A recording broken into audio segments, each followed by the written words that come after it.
네, 안녕하세요. 주터팬입니다. 평화로운 한 주 보내시길 바라고요. 오늘도 역시 증시 브리핑부터 시작해서 반도체 산업의 대세 AI죠. 떠오르는 AI 관련주들 기본적 분석과 기술적 분석까지 도와드리는 시간 가져보겠습니다.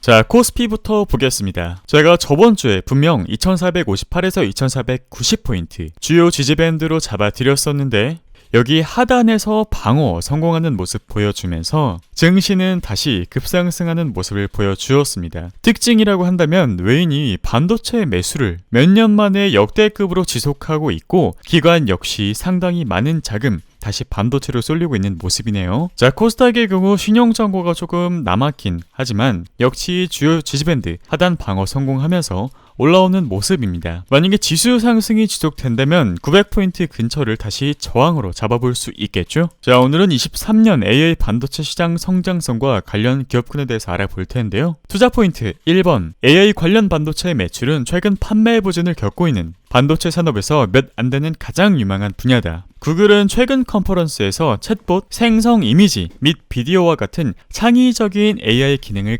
강조했습니다. 그리고 이러한 기능들을 구동하는데 엔비디아의 칩을 사용했죠. 그래서 엔비디아는 핵심 비즈니스에서 둔화를 겪고 있는 빅테크 기업의 수요 덕분에 상당히 큰 이익을 얻고 있습니다. 그리고 빅테크들은 이런 창의적인 AI 기능을 구축하기 위해 비싼 칩을 어쩔 수 없이 구매해야 됩니다. 그렇다면 AI 칩 기업들 성장성이 좋겠죠. 자, 그리고 최근 삼성전자는 수원에서 강릉까지 자체 개발한 자율주행 소프트웨어로 운전자가 개입하지 않고 주행시험에 성공했어요. 상당히 훌륭하죠. 2017년 국토교통부로부터 자율주행차 임시운전 허가를 받은 지 5년 만에 성과를 거둔 곳인데요. 삼성전자는 특히 전장 사업에 전사적 역량을 집중하고 있고 자율주행차용 반도체, 디스플레이, 센서 및 자율주행차용 두뇌 이런 개발 영역들을 공격적으로 확장 중입니다. 자, 그렇다면 당연히 자동차 제조업체와 부품 공급업체에게는 호재인 뉴스라고 보시면 되겠습니다. 자, 그래서 오늘 공부해볼 첫 번째 기업 텔레칩스 시가총액은 2605억이고요. 기업 개요, 오디오, 비디오, 내비게이션 줄여서 AVM이거든요. 이러한 것들에 적용되는 차량용 반도체 중심의 팹리스 기업이구나 라고 보시면 되겠습니다. 주요 고객사는 현대, 기아입니다. 자동차 부품 특성상 프로젝트당 규모가 크고 장기 계약 구조입니다. 최근에는 제품 및 고객사 다변화를 통해 중장기적 성장을 도모하고 있는데요. 그래프로 보시죠. 22년 연간 잠정 실적 기준 지능형 자동차 매출은 YOY 플러스 15% 증가하며 성장을 견인하고 있고 국내 그리고 해외 고객사 수요 증가로 자동차향 AVM 프로세서 성장세 지속 전망이네요. 그리고 고세향 AP 수요 확대에 따른 칩당 평균 단가 상승세가 지속 중이라고 해요. 그렇다면 앞으로 수익성에서 유리해지겠죠? 24년부터 본격적으로 신제품 및 신사업 양산 매출이 기대되고 NPU 내장 ADS 칩 역시 24년 양산 매출 기대되는 부분입니다. 전 세계에서 NPU를 가장 잘하는 기업은 엔비디아죠. 이러한 모멘텀이 있구나 살펴봤고 왼쪽 표 보시면 아시겠지만 지능형 자동차 매출 여기 잠깐 꺾였었지만 뭐가 풀렸습니까? 그렇죠. 반도체 공급이 점점 풀리면서 우상향하는 모습을 보여주고 있습니다. 자, 중요한 건 실적이죠. 한국은 특히 1분기 실적 중요합니다. 매출, 영업이익, 순이익 전분기 대비 매우 크게 성장했고 영업이익률도 좋았네요. 매출 증가 요인은 차량용 반도체 공급 부족 이슈 완화로 고객사 수요가 증가했던 덕분이고 특히 지능형 반도체 관련 매출에서 플러스 33.5%의 매출이 증가했습니다. 단기 순이익이 크게 발생한 이유는 칩셋 미디어 자회사죠. 주가 상승 영향으로 지분법 평가 손익이 반영되었기 때문입니다. 자, 그래서 2분기 실적은 어떠냐? 매출액, 영업이익, 실적 성장 지속 추측되고 차량용 반도체 공급 부족 이슈 완화 및 국내외 주요 고객사 생산체제 정상화로 지능형 자동차 매출 안정적 증가세 돌입했기 때문이라고 하네요. 2분기 괜찮을 것 같고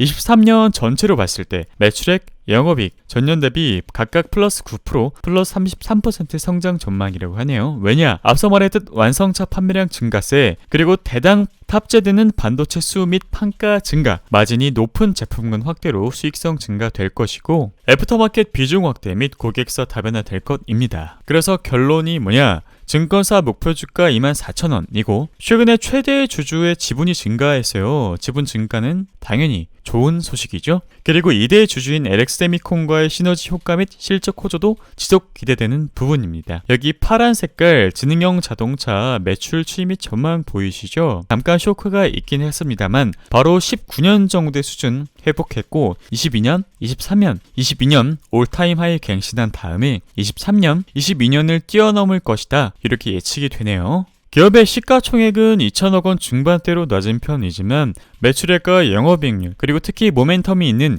지능형 자동차 부분에서 상승하는 것이 보인다면 이 기업을 긍정적으로 평가해 볼 수 있겠죠. 자, 그래서 텔레칩스의 1봉을 살펴보도록 할게요. 여러분이 보시기에도 주요 이평선을 이탈하지 않고 지지해 주면서 저점도 높여가고 있어요. 긍정적인 주가 흐름이라고 볼 수 있겠죠. 개인적으로는 오늘날의 자리부터 충분히 진입할 수 있겠다 이렇게 보이는데 주가가 하락한다라고 하더라도 16,880원을 최대 허용선으로 설정해 놓고 참고하며 대응할 수 있겠고 주가가 상승한다면 19,900원부터 21,600원은 저항 밴드로 작용할 수 있겠습니다. 자, 그렇다면 예를 들어서 제가 100만원이라는 돈을 투자했다라고 한다면 이 저항 밴드에서 주가가 어떻게 움직이는지 확인한 다음에 30%에서 40% 정도는 덜어낼 수 있을 것 같아요. 주가가 만약 내려간다면 당연히 비중을 좀 더 줄이면서 보수적으로 대응을 해 보셔야겠고 주가가 돌파하는 대로 그것은 좋은 일입니다. 만약에 지지를 받는다면 우리가 관찰할 수 있는 것이니까요. 추가 상승을 또 마음 편하게 도모해 볼 수 있겠죠. 개인적으로는 저항 밴드까지 다시 한번 최대한 찔러 볼 것이다. 최소한 찔러 볼 것이다 이렇게 판단되고 이 위로 상승 나온 다음에 지지받기를 바라지만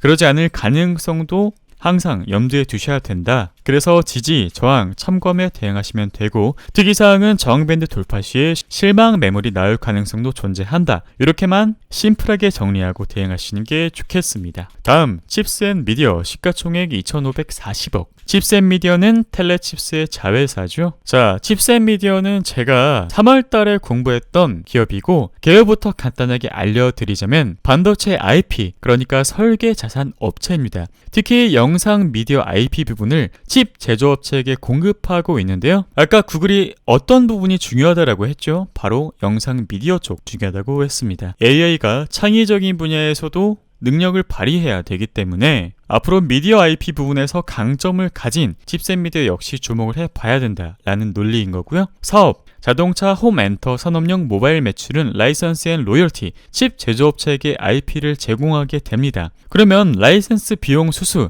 엔드 고객에게 칩이 납품될 것이고 이 칩당 로열티 수수를 칩셋미디어가 가져가겠죠. 전 세계 미디어 칩 특화 기업은 단 3개밖에 없는데요. 칩셋미디어, 중국의 베리실리콘, 그리고 프랑스의 알레그로가 있습니다. 알레그로의 레벨은 낮아요. 하지만 중국 베리실리콘에서도 칩셋미디어 IP를 쓰는 수준으로 칩셋미디어는 영상 IP에 정말 최적화된 기업이다 이렇게 보시면 되겠고 고성능 칩은 대부분 영상에서 필요로 하고 있죠. 주요 고객사는 메타, 구글, 퀄컴, 마이크로소프트, 텍사스 인스트루먼트, NXP, AM로직, 오포, 저쿠.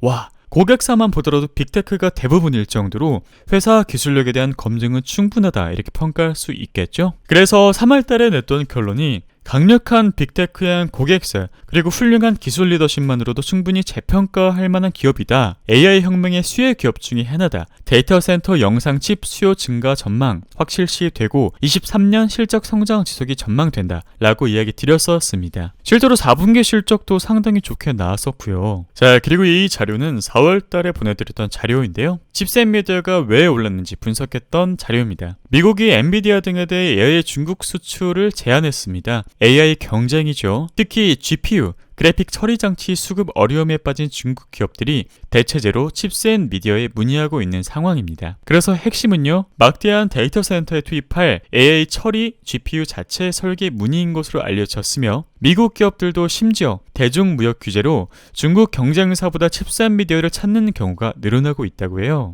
고래 싸움에 칩셋미디어가 이익을 보고 있는 거죠. 자, 다음으로 미국의 AI 규제. 미국 반도체와 과학법, 일명 칩스법이 지난해 7월 미국 의회를 통과했습니다. 칩스법 외에도 엔비디아, AMD 등에서 만든 고성능 반도체에 대한 중국 수출 규제 조치가 시행되었죠. 여기에 바이든 정부는 반도체와 인공지능, AI, 양자 컴퓨팅 등과 기술과 관련된 투자까지 제한하는 행정명령을 이미 서명했습니다. 중국 기업들은 챗GPT 대행을 위한 기술 개발에 총력을 기울이고 있어요. 그러나 필수적인 엔비디아 반도체 수입 금지로 AI 개발이 어려워지고 있죠. 그렇다면 당연히 칩셋 미디어가 수혜를 보겠죠. 칩셋 미디어 1분기 실적 괜찮게 나왔죠. 그리고 중국 기업들이 엔비디아 GPU 수급이 어려워질수록 대체 GPU를 개발하기 위해 칩셋 미디어로 설계 의뢰 수요가 증가하고 있습니다. 그래서 결론은 2분기 실적도 가이던스보다 높게 나올 가능성이 높다. 지속적으로 관심을 가져볼 필요가 있다라는 겁니다. 자, 이건 3월 21일에 제시드렸던 칩셋 미디어 일봉이고요.